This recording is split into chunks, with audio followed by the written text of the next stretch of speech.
Good morning, everyone. It is Wednesday, March the 25th, and welcome to 7 Investing Live.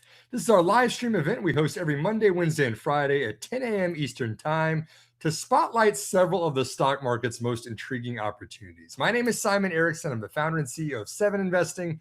I encourage you to come check out our own website, 7investing.com, if you'd like to see all of our long-term stock market recommendations and our monthly best buys. We publish all of those. Your first 7 days are absolutely free and with zero upfront costs. So come check out 7investing.com and 7investing.com/subscribe if you'd like to start up your new 7 Investing membership today. This has been an interesting a series. This is part 2 of an ongoing series we've had as we're looking forward to what the next big thing is going to be what the next big growth style investments perhaps are going to be. And one of the things we've been looking at here has been the MIT Tech Review's 10 breakthrough technologies.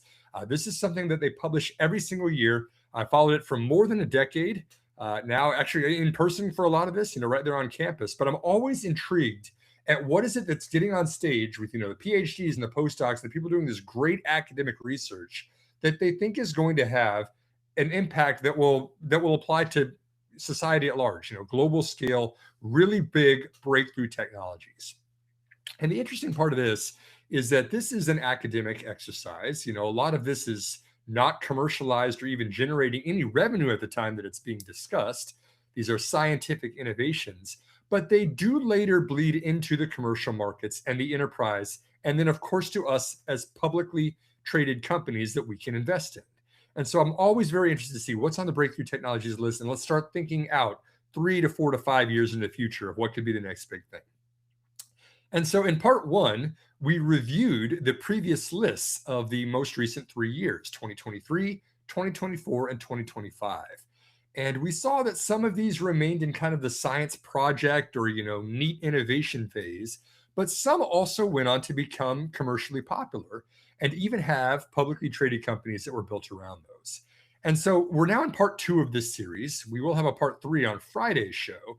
But here in part 2, I want to look deeper at the list that came out for the 10 breakthrough technologies for 2026. And I've forced ranked them from number 10 all the way up to number 1 on which of these appears to be the most investable over the next 3 to 5 years. I'm going to put that list up here. Heather, I want to bring you into this conversation too as I hopefully share my screen and allow everybody to see the list that we're looking at right now, because we did talk about this last time. It's kind of a fun one. Let me see. Here it is. Apologies for the short delay. But here's the list that we had of the previous years, 2023, 2024, and 2025. And then we had, a couple that I think stood out, whether that was AI for image generation. We're using that all the time now. Risk-V, AI for everything, weight loss drugs, robo-taxis, and small language models. But then we came to the list here in 2026. And Heather, on the last show, we picked out a couple of these that we thought might be interesting. We haven't talked about this beforehand. I'm putting you on the spot here. But out of these 10 that are listed on the screen right now, are there maybe 2 or 3 that you would think would score highly in terms of investability over the next 3 to 5 years? Yes. Let's see. Next gen nuclear. I feel like that's one I'm already trying to invest in. Hyperscale AI data centers. And let's see. Generative coding / AI companions. That's all just kind of coming in. Hyperscale AI data centers. They're all kind of the same world as honestly our next gen nuclear of we're trying to get AI going. So let's do something else. I think the gene editing is just a really interesting, it's hitting here 3 times. And I think that is just an interesting base technology that maybe would be good to try to get investing in. That is a good list, Heather. We're going to jump in here in a minute, but for anybody who's watching, just to make a little bit of a game out of this, make it a little bit fun, we've got the 10 breakthrough technologies in no particular order here listed for 2026. And again, I'm going to jump in a minute here and put my own rankings. Of course, this is all subjective, but in terms of what I think is going to be the most impactful for stock market investors. So Heather, we'll see how you do. We'll see if you pick the right ones. We're going to jump in. Here we're going to go with number 10, first and foremost. To be continued, continued today. Got some question marks around this. What is number 10? Number 10, in my opinion, is gene resurrection. This is something that gained popularity when they displayed an image of a dire wolf that was shown, and actually it was from some sleuthing and some detective work, realized that this was actually just a genetically engineered gray wolf. Oh goodness, I think I lost my screen here, Heather. Maybe there, perfect. Thank you. But basically, what this was is a modern day gray wolf that had a DNA sequence implanted, engineered into it from the dire wolf, which has been extinct for 10,000 years. And the idea here is exactly like you've gotten familiar with in Jurassic Park, where, if you're introducing DNA sequences from a DNA bank into modern animals, what could possibly go wrong? We saw Jurassic Park, nothing went wrong, right? This is totally safe. But the idea maybe isn't to bring back velociraptors, but there could be ways to engineer crops. We've already seen gene-modified crops, genetically modified organisms. Could you also bring in new DNA sequences that could make them more resistant to climate change? There are huge uncertainties on what's going to happen from this. There was a reason that evolution chose to remove certain genes from those plants, animals, or even ancestors of ours that didn't make it to present day. Why was that? Why did it choose to have those genes removed? We don't know yet, and we don't know the long-term side effects from things like this. But we do know that Colossal Biosciences is a company that's working on this, as is Twist Bioscience. That is a publicly traded company with the ticker TWST. Is actually working on 3D printing synthetic DNA that can be used for these types of applications. So this one, gene resurrection, kind of neat. It seems more like a science project than something that's investable to me today. I put this at number 10 out of 10 on the list in terms of investability. Moving on, number 9, commercial space stations. Wow, this is cool. Okay, space tourism used to be just kind of, you'd go on a short-term ride that lasted for an hour and you were in zero gravity for a couple of minutes, right? Virgin Galactic was working on things like this versus Richard Branson's company. But this is now evolving from a very short-term ride to a longer-term stay onto something that would be similar as the International Space Station. In fact, NASA has already granted $500 million to commercial enterprises to develop private space stations.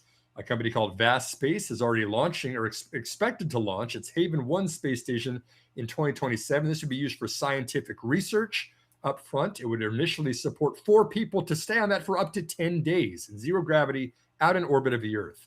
There are other companies such as Axiom Space and Voyager Space that want to have boutique hotels. They're in orbit in outer space by the year 2028.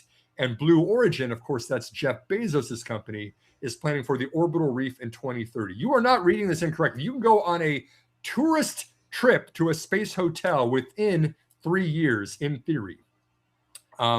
These will cost tens of millions of dollars per person. There is early support not only from Jeff Bezos, but also from Elon Musk, who, of course, has a certain interest in this because his SpaceX rockets will be launching these into orbit. So I think that SpaceX and Blue Origin are 2 companies to watch. Of course, those other companies mentioned, Vast Space, Axiom Space, and Voyage Space, some interesting ones as well. Heather, if the money was not an issue, would you take a trip into outer space and trust yourself to stay in a space hotel for 10 days? Maybe. All I can think about is the employees who are going to work at these luxury hotels. Yes. And how wild that is, and just like the sheer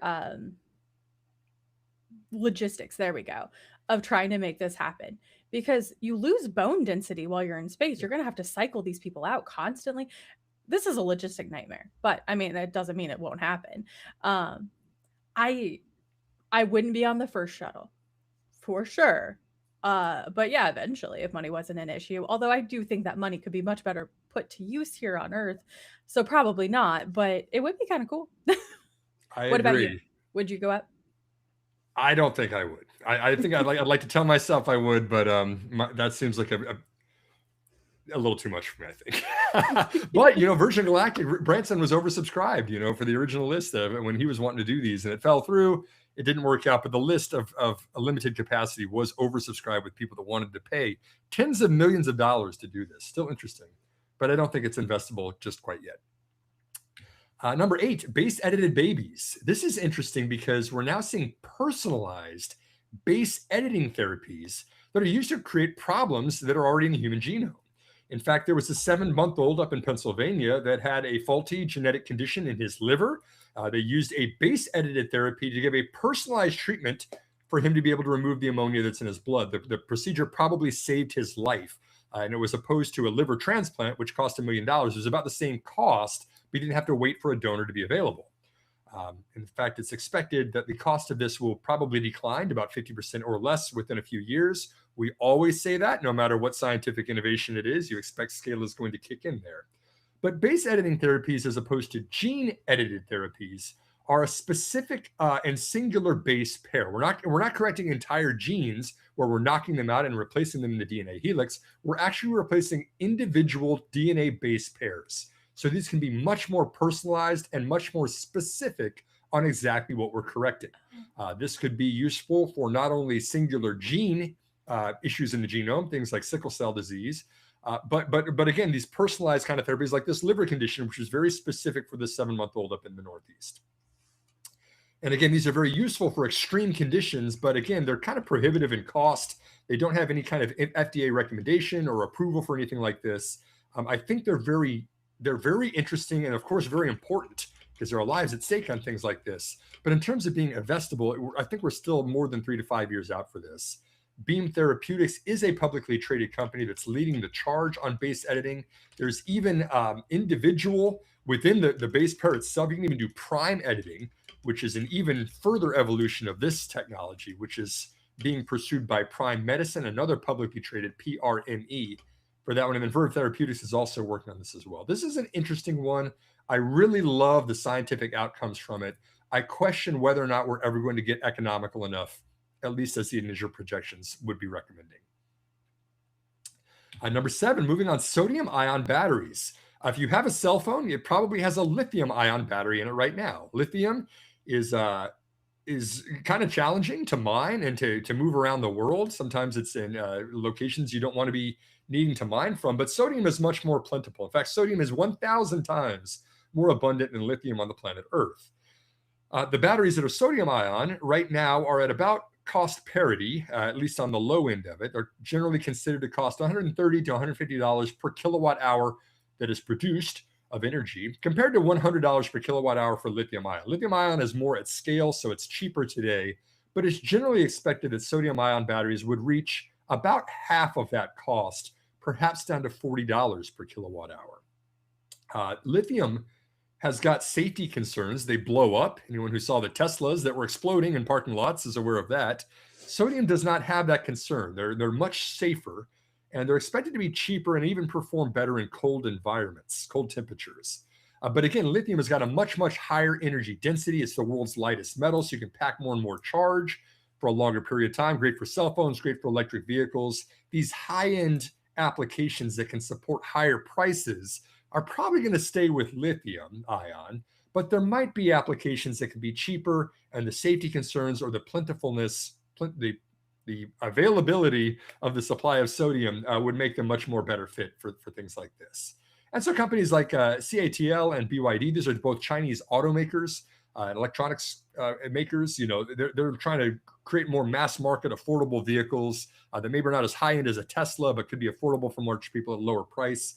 And then in terms of industrial, power production, there's companies like Natron Energy or Peak Energy here in the United States that are pursuing sodium ion batteries as well. Neat applications. It's not going to be at the high end of the market, but it is something that's interesting. Can I ask you a question about these? Sure.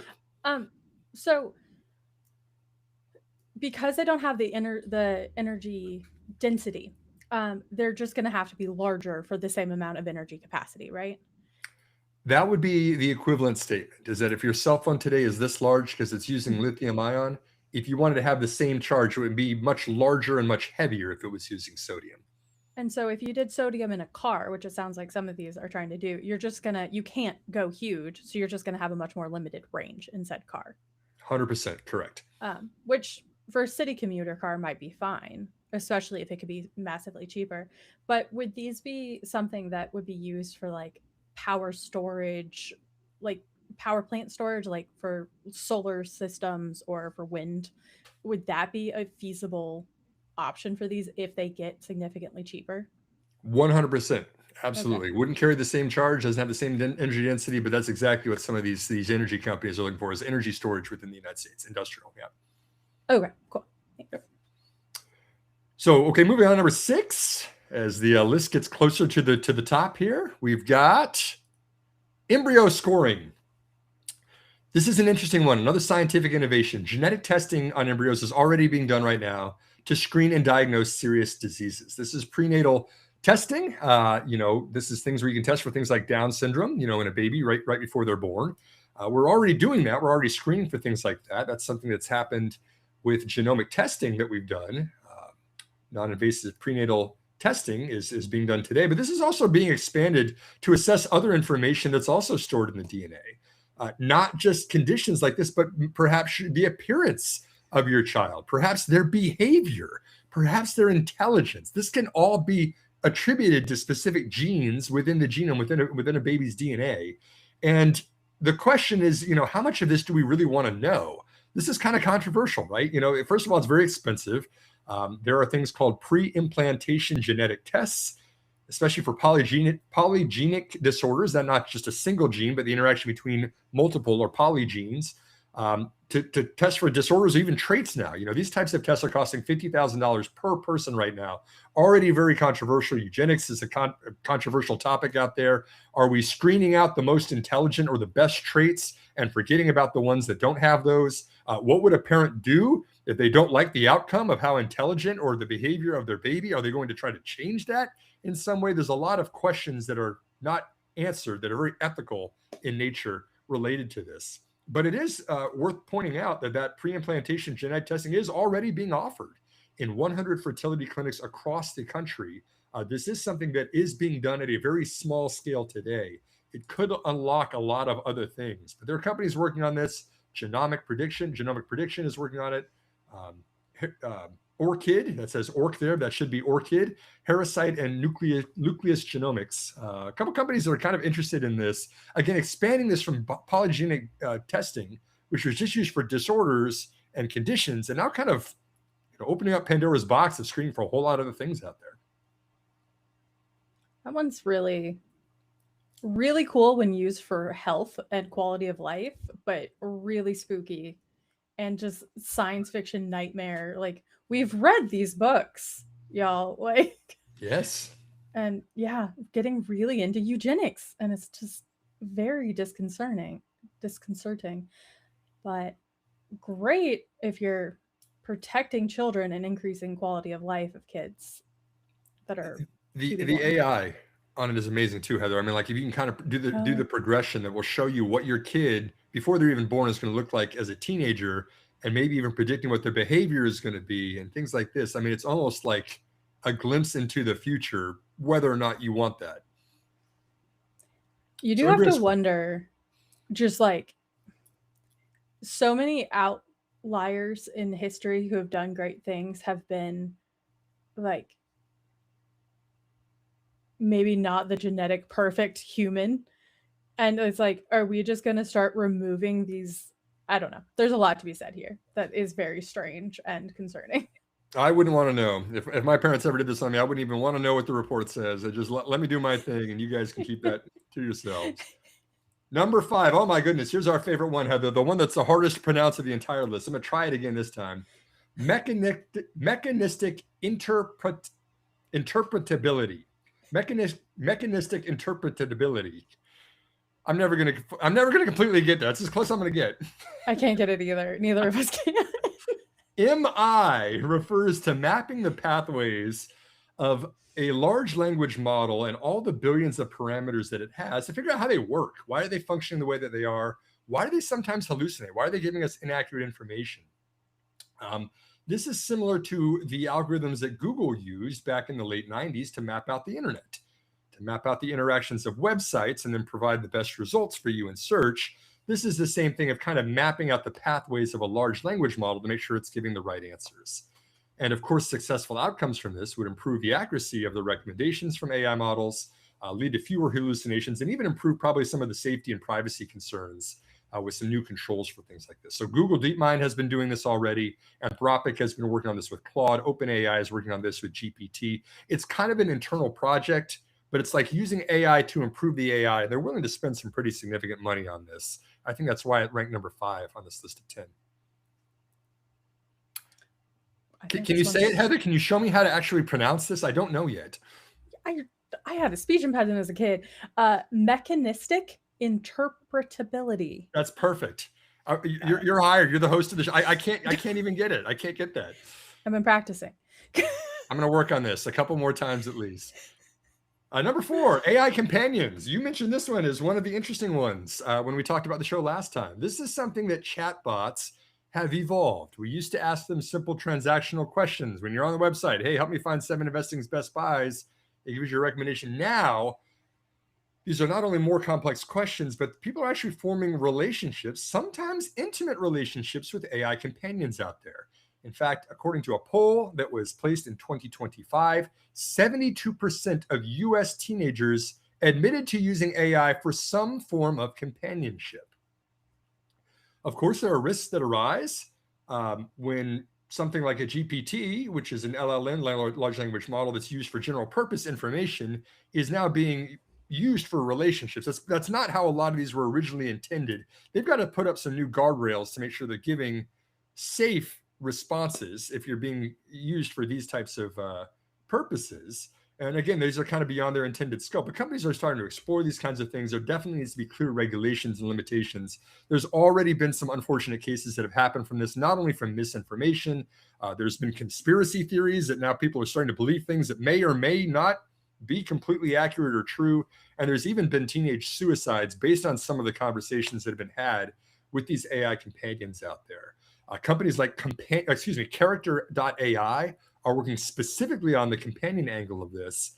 And of course, the other large AI model providers like OpenAI and Anthropic are very interested in this as well. Heather, this is such an interesting one. What do you think about AI companions?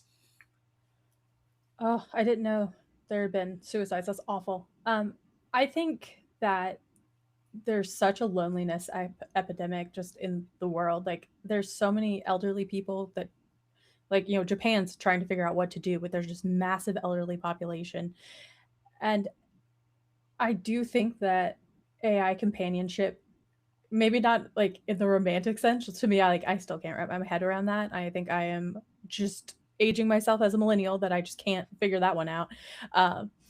And I do think it's really interesting, but I do think you're right. Like, it needs to be guardrailed and more specific, because, you know, we're seeing cases of as AI induced psychosis where people are just like, especially the AI LLMs that are very just positive reinforcement, where they're just like constantly like, oh my gosh, you're right. You're so right. And it's just this constant, you know, telling you how smart you are, how correct you are, and it's never any like negative feedback. And like, that's not great for a human brain. That's why humans shouldn't be surrounded by sycophants, and AI can be the biggest sycophant.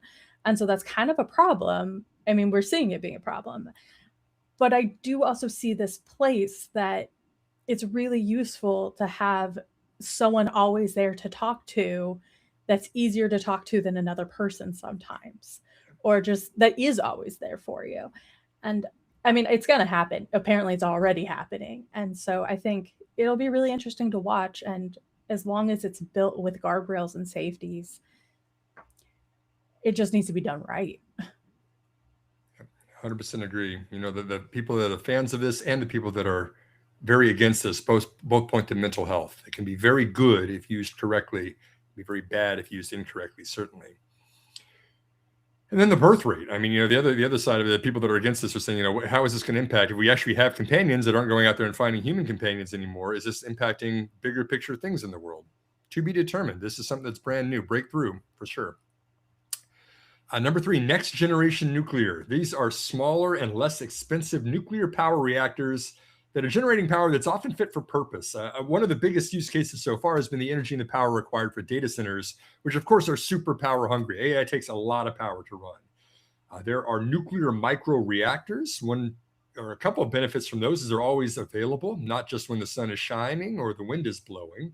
And they also are giving off no emissions, right? This is not combustion that is happening from these. There's no carbon output from the reactions themselves. The small modular reactors, which we call SMRs a lot of times, they've already won regulatory approval. Again, energy is a state-based policy, but they have been approved in certain states like Idaho, Tennessee, Utah, even Texas, for certain applications. In addition to small modular reactors, there's other types of what would be considered nuclear power production that would also have alternative coolants. Instead of just water, you can now use molten salt or liquid sodium to pull out the heat much more effectively or efficiently than just using water, which has typically been used for traditional nuclear.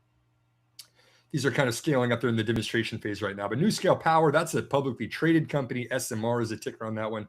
Kairos Power, TerraPower, and X Energy are all pursuing this.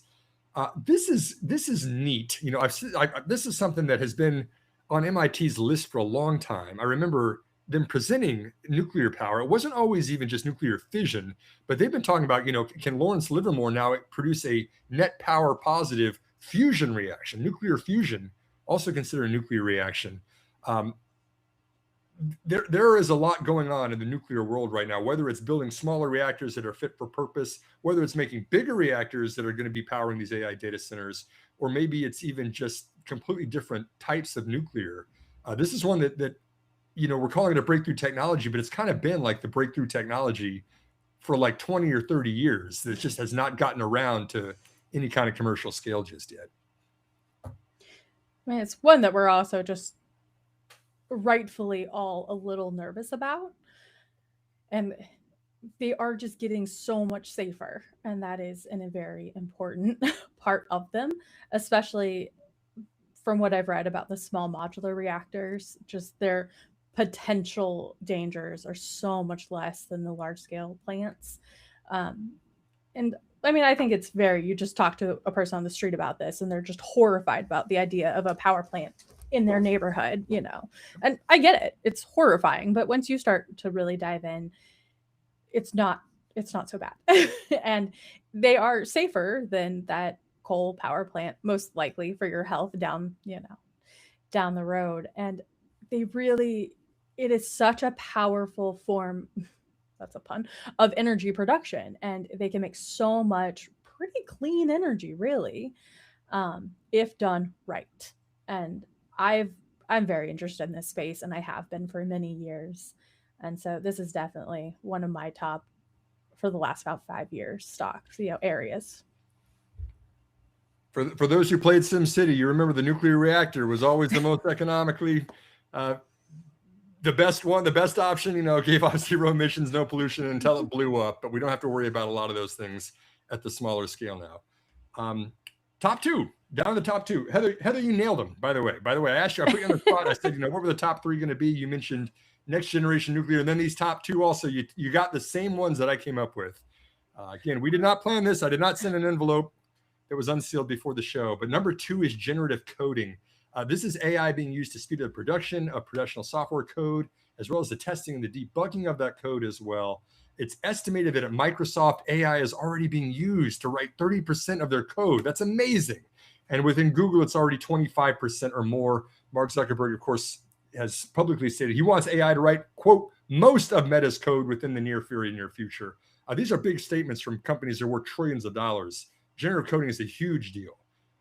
If you don't want to do it at such a professional scale where you're doing something that is massive and billion-dollar projects, you do vibe coding. Heather, I think you've done some vibe coding out there. If you're not a professional software developer for a living, you can also go out there and even as a beginner with not a whole lot of computer science experience, at least like myself would be, to develop something like a game or a website or something that you previously would have no idea how to even do the coding from scratch for. There are concerns and risks with this. We don't know if AI written code that hasn't been extensively tested yet, it might lead to issues. It might not actually do what it was intended to do. It might not have, the proper code that you would have if you were going through it line by line with a fine-tooth comb. But one impact that might be negative from this too is that we're seeing a lot fewer entry-level positions, especially computer scientists graduating out of college. That was probably the most popular degree when I graduated from college. It almost, a lot of those jobs just don't exist anymore because you can have one person doing the work of 10 today. younger job seekers are having a tough time finding entry-level positions because, as we already know, AI is replacing those human jobs. Companies to watch, we just mentioned Microsoft, Alphabet, and Meta Platforms, but really any big tech company that's running code right now is looking at AI to do it more efficiently. And then the final one, the last one, we talked about this a million times, Heather. Hyperscale AI data centers. Anyone who's been following this story just knows how big of a deal this is. It might not be the sexiest topic. You start talking about infrastructure and data centers, you might start falling back in your chair, your eyes glaze over how boring this is, until you see the magnitude of these numbers and just how big of an impact this is making, not just on the world as a breakthrough technology, but also for us as investors. This has to be number one in terms of the investable opportunity on this list. There are now supercomputers that are running large language models at scale. They're using sophisticated, customized ASIC chips and very complex infrastructure to do this. This is a lot of not just the computing itself, but the supporting functions as well, the networking that's being done, the cooling systems that are being used, the HVAC systems, the power transformation, all of these things that are going into AI data centers that are costing $50 billion or more to construct. A couple examples of the world's largest supercomputers today: xAI's Colossus that was built in Tennessee. That was what it was being used to train Grok and also return the responses that you're getting from Grok. This has got 200,000 of NVIDIA's GPUs powering it right now, and it's using 500 megawatts of power. That's about the same power output of the entire city of San Diego right now, used by one project by one company in Tennessee. It doesn't stop there. Musk further expects to scale this to be 4 times as large as it is today, up to 2 gigawatts of power consumption. Mark Zuckerberg has already announced the Hyperion project for Meta Platforms. That will be in Louisiana in the future and would scale up to 5 gigawatts of power consumption. A reminder, the largest nuclear power plant in America is in Georgia and is producing about 4 gigawatts of combined power output. These are massive projects that are going to require a massive amount of power consumption for them and a massive amount of infrastructure spending to make them happen. X.com is one company to watch. Meta Platforms, Alphabet. Those are kind of companies we've said for the previous 3 or 4 slides because they're the big spenders in terms of tech companies and the infrastructure, but also Broadcom. We've mentioned this on several times on our show. Ticker on that AVGO is providing a lot of those the technology IP, the complex networking, all of the things that are being done within the data center, the fit for purpose applications that are being used just to transfer information within the data center itself. These are absolutely massive projects. This is an absolutely massive investing trend. Anyone who's invested in NVIDIA or AMD or any of these tech infrastructure plays has done quite well for themselves in the last few years. I do not see that slowing down over the next 5 years. Hyperscale AI data centers has to be the number one breakthrough technology in terms of an investable opportunity within the next 3 years. Heather, any thoughts on this one as we wrap up the list? Those numbers are just so wild. Man, I bought NVIDIA so long ago.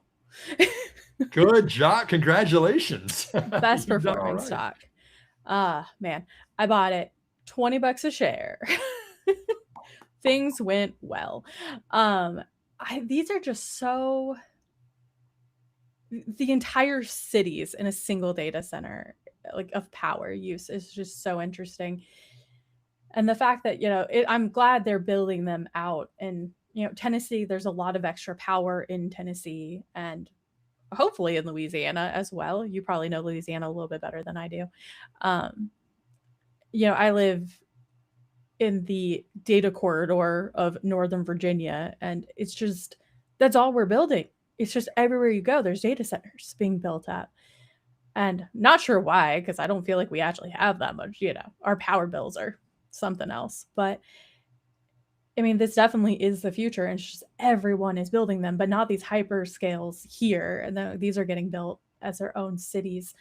And I don't know, it just blows my mind. And we've definitely we've shown that graphic so many times of what goes into these data centers and all the other things to invest in as part of these, because it's not just the chips, it's every aspect of the cooling, the everything else.